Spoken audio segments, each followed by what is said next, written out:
Hey, I'm Chidi Afulezi, co-founder of aKoma Net, or aKoma Media. It's much more appropriate. We are an e-content and storytelling as a service outfit for Africa. Welcome to the African Tech Roundup, Chidi. Thank you. This mic is all up in my face, so I hope we have some good conversations. We will, and that's because, folks, it's a unidirectional mic, and we're in a very loud environment, and we want to get all the goodness out of this man's voice. I don't want anybody else in this conversation but me, so let's do this. Okay.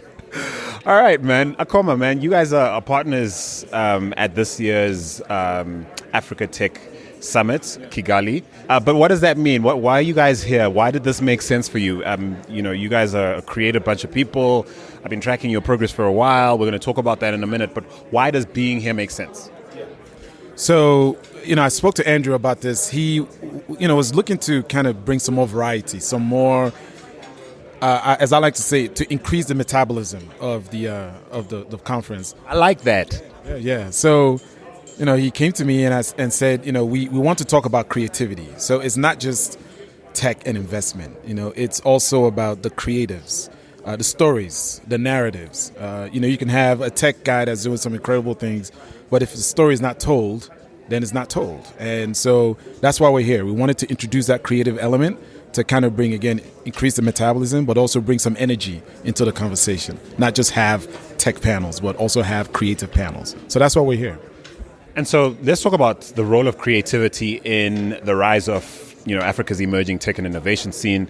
In fact, tech harnessed at its best is harnessed creatively. Give me a sense of how you look at it and why it's an important aspect to any conversation around tech and innovation. Listen, I have a tech background. I'm a product guy, and I happen to also be running a creative company. Tell us a little bit about that. So unpack being a tech product guy. So the tech part is I was educated as a technologist. I'm an electrical engineer, and I was very lucky to be part of the building of America's digital wireless networks. So that's where my technology core comes from. But then at some point I made the pivot into business, right? Where you don't just build it, you got to sell it. You got to figure out what those problems are and make sure that you are addressing those needs and addressing those pain points. So that's kind of been the trajectory of my corporate career. But the creative side, that's always innate. You'll see a software developer or a filmmaker, they have that innate creative quality. And as a kid, that's always been my thing. And so the creative aspect has really permeated my career, right? As a technologist, as a product person.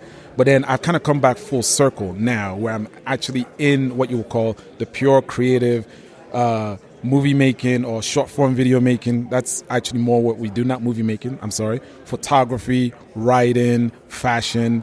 What that does is I'm at a place in my career where I feel that is even more important to Africa than what I'll call this focus on just tech, right? Let me make a very bold statement. I would say that the most important entrepreneur in Africa today is the creative entrepreneur. And that includes some tech entrepreneurs, the folks providing platforms, the folks writing the software that will support the creative, that will support, some of these things that are happening on our continent. When I met with my co-founder, Zain Verjee, who is a former CNN international anchor, what ultimately we wanted to do, actually we said, we have to change the narrative around Africa. Then we stopped saying change, just own it. We don't need to change anything. We just need to own it, evolve it, right? And the first thing we did was we decided that we wanted to be the medium for Africa. So we built a medium for Africa. But what we realized was you don't need a medium for Africa. Medium is there already. What we need is a platform. What we need is an ecosystem for content and content creators in Africa to tell their stories. But not just tell the stories, make a living telling those stories. It doesn't matter what type of story it is. It could be you, You're a content creator. You need to make a living doing this. We need you to make a living doing this. Because if you're not, you go away, we lose out. So that's the premise of aKoma, is this e-content storytelling as a service, right? Platforms as a service, content as a service. We say storytelling as a service. Is to build this tech and creative ecosystem around the content and the content creator in Africa. And so what comes first in in that process? Yes. Is it the infrastructure, the business support? Is it the content itself? Is it partnerships with creators? Is it maybe even higher level where you sort of establish yourselves as the people setting out to do this at a policy level, at a sort of, you know what I mean? With the people of power, do you assert your identity? Do you let them know you're here? How did it work out for you? How have you approached this? That's a badass question. And you get it. We've struggled with this because at one point, I'm a techie, I'm a product guy. So, what's the problem? How do we solve it? What's the value proposition to the market? You do all that, you go through those heuristics, put together those frameworks. And what we started realizing, or I realized as a product person, was I was wasting my time. We know what the problem is, right? Ultimately, the problem we're trying to solve is we want to tell great stories about Africa are not owned by Africa for now, right? However, what we started noticing is here in Rwanda, you have President Kagame, who is now the head of AU. And he is thinking, how do I bring creativity to the fore? So Zain is saying, okay, you know what, we need to be at that level with them. But then at some point, there's all these conversations about blockchain. Okay, well, how does blockchain help us, right? So we're at a place where, you know what, we need to focus in on, our decision was we need to focus in on partnerships with the content creators. They are the suppliers. They are, quite honestly, our clients. They are the ones who are putting in all this energy. They have the pain point of either not being paid or not being paid on time. And that is causing this rift in their creative process, right? So that's where we're starting. We're saying, okay, we need to just start gathering and finding this tribe of content creators in Africa and the diaspora, because there are a lot of African diaspora creators who are actually pointing the lenses back to the continent. So that's where we are now, as a content creator. That's where we're focusing our energies. But we're also kind of getting in with, who are the public people, public sector people who get it, because that's the problem. A lot of folks don't get it. The South Africans got it. I think President Kagame and his people here in Rwanda get it.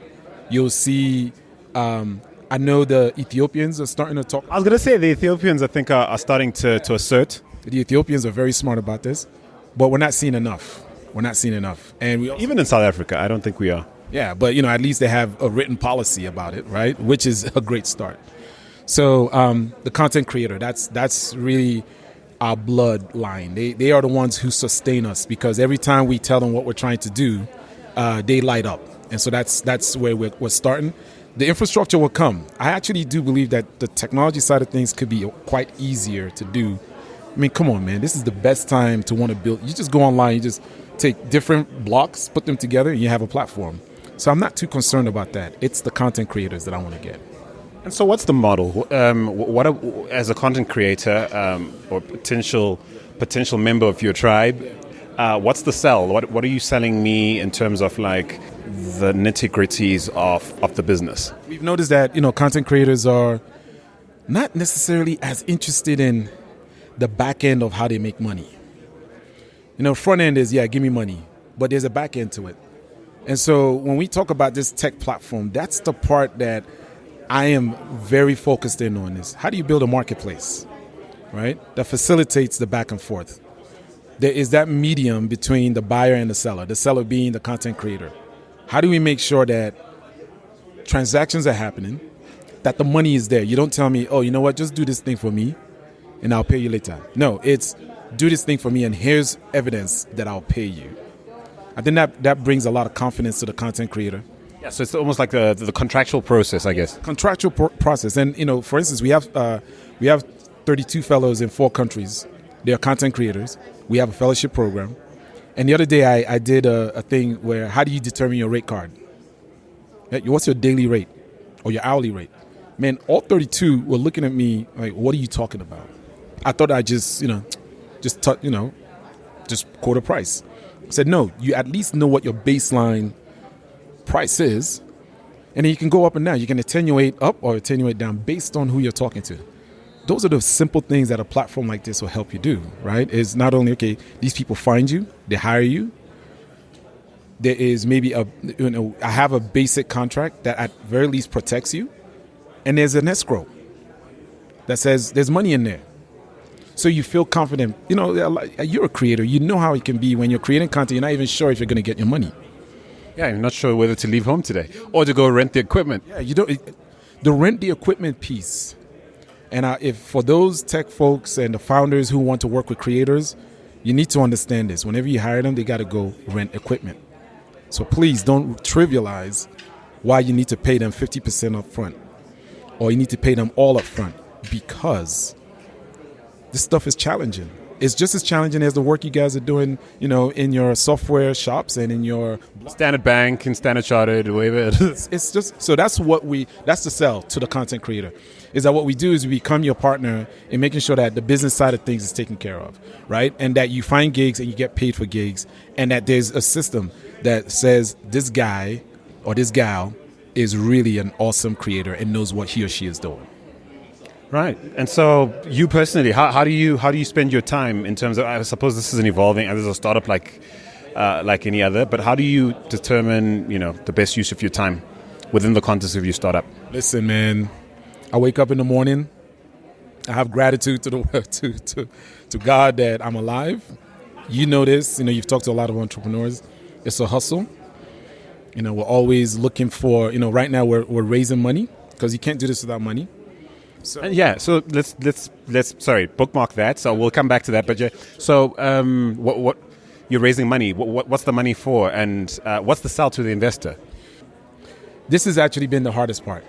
Okay, I think we've had some panels here where investors say you need to tell me that you have a product and you have product market fit, and that you have some traction. You have a monthly revenue run And for creatives, for a business like this, that's very difficult. You know, what we do is not as tangible as what investors like.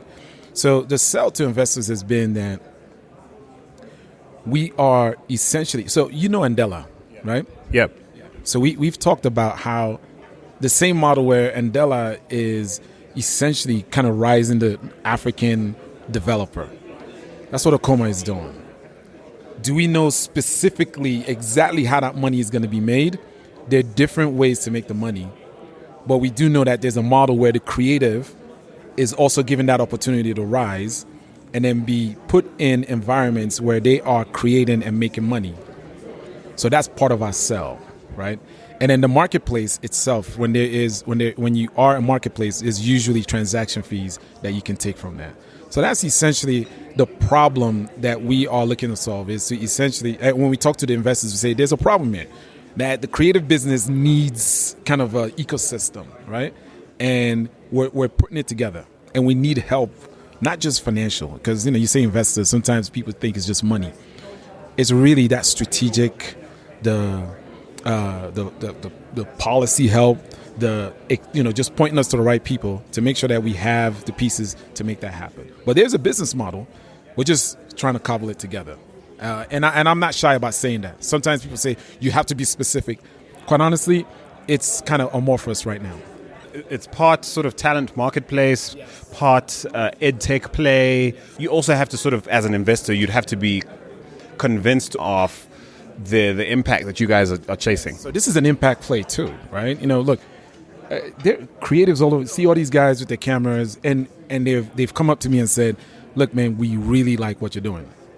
Now, you know, you would think an investor would say, you know, so explain this better to me, but these creators get it, right? So I'm trying to find a way to kind of extract that from their brain and then sell it to the investor and say, this is why they are so big. They're coming up to us and saying, thank you, Zain, thank you for thinking of us, right, as a base that needs to be supported and enabled. I've stopped taking meetings with investors that don't get it. What's your thinking around even how much time you spend, like trying to find your people? So my partner Zain is world renowned. They know her all over the place. So she knows people that I never dreamt that I would know, right? And so when she's talking to these people, I almost feel like there's a cognitive dissonance that happens, that they're focused on this woman is a journalist. And so I should make her an anchor. She should be the face of my business. You know, we talked to a media billionaire, and I don't have to name him, but that was all he could think about. But he's actually... You wanted a mascot. Yeah, that's very interesting. And I'm sure if Zain is listening to this, she would actually start laughing because that's exactly what it was. Just don't get it. we're explaining this stuff and we're saying, in fact, the fact that there's chaos in this is an opportunity, right? If you want me to put it on a napkin for you neatly, and put it, that's not going to happen. So we actually are very, very picky about who we talk to. You have to at least understand that the creative business is a chaotic business, and you should be comfortable with that. There's risk in it.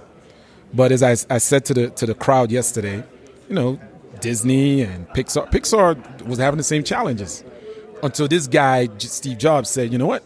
I'm going to buy into this. And now Pixar is, you can't... Gold standard. No, you can't mess with Pixar right now.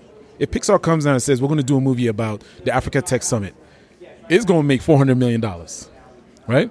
And that's what investors need to understand. If you don't understand it, if you're not willing to understand it, then just get out the way. And maybe what you should do is maybe point us to somebody that is crazy like that is crazy like creatives like us, right? So that's how I feel about it. I dig it. So, like outside of the scope of what you do, or perhaps within the scope, I don't know, something that's that's tickling your fancy at the moment in terms of a trend that you see potential for, or actually already having an impact on how we live life on the continent.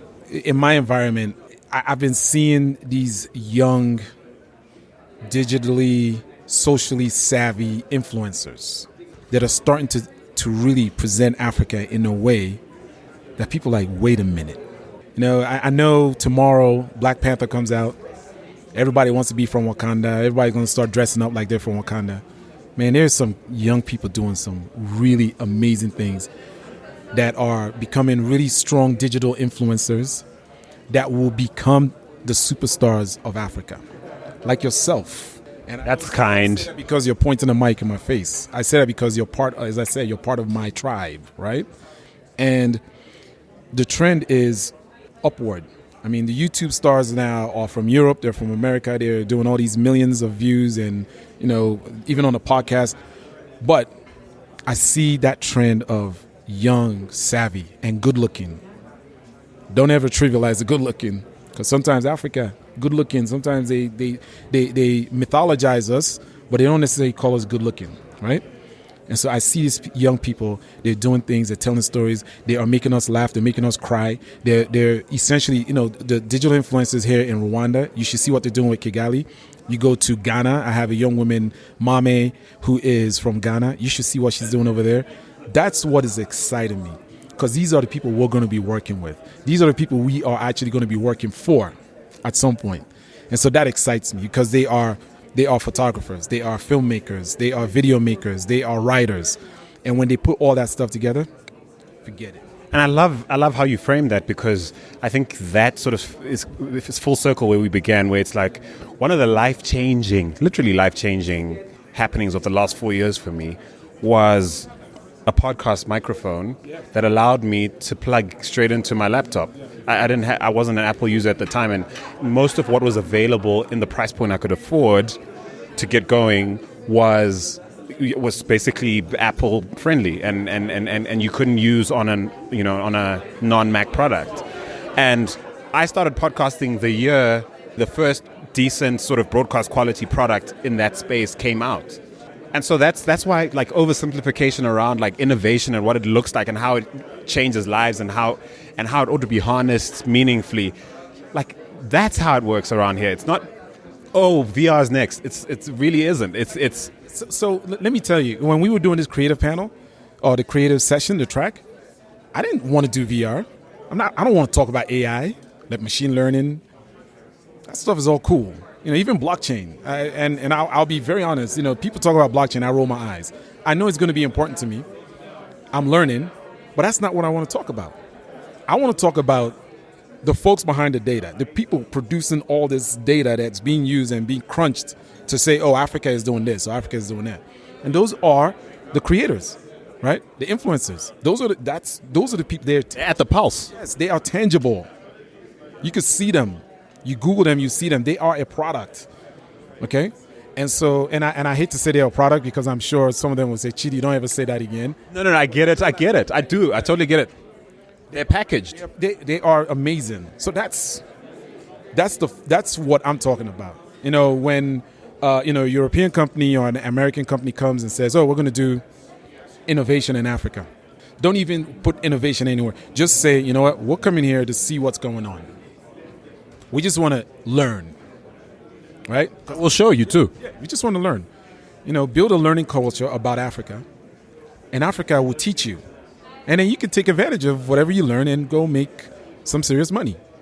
So, I agree with you. This whole innovation thing gets on my nerves. I've always said that if I was going back to corporate, I'll go lead some kind of a team that's doing really cool things, but I don't want them to ever call me an innovator. I want them to call me a problem solver, okay? And it's funny because I'm seeing a lot of my digital influencers walking by, so that's kind of energizing me right now. That's awesome, man. Chidi, it's been an absolute pleasure, man. Dude, I got to come sit down with you and we'll do like 2 hours of this. I'm telling you, bro, like we need a segment. Like maybe we make it regular. What Charlemagne and I can't remember the angry dude. Yeah. I can't remember. Joe Budden. Joe. Joe used to be a freaking rapper. Yeah, at some point. How did he? Anyways, we should do it. I'm down to come down and we just vibe. We need an angry dude. You're not angry. Oh, I could get angry if you want me to get angry. We'll get angry. Oh, he's grumpy, so you need a grumpy dude. But no. You know what I am? I just don't give a. I was about to curse. I just don't give a damn. So if you want us to get down, we'll get down. If you're like, Chidi, I need an unvarnished, let's just get into it, and I'm your man. So we need to do that, brother. There's a show right there. Absolutely. This is creativity right here. This is what we're doing. You heard it first, right here. African Tech Roundup, man. Chidi, thanks again. Absolutely. Thank you, man. It's awesome. Thank you.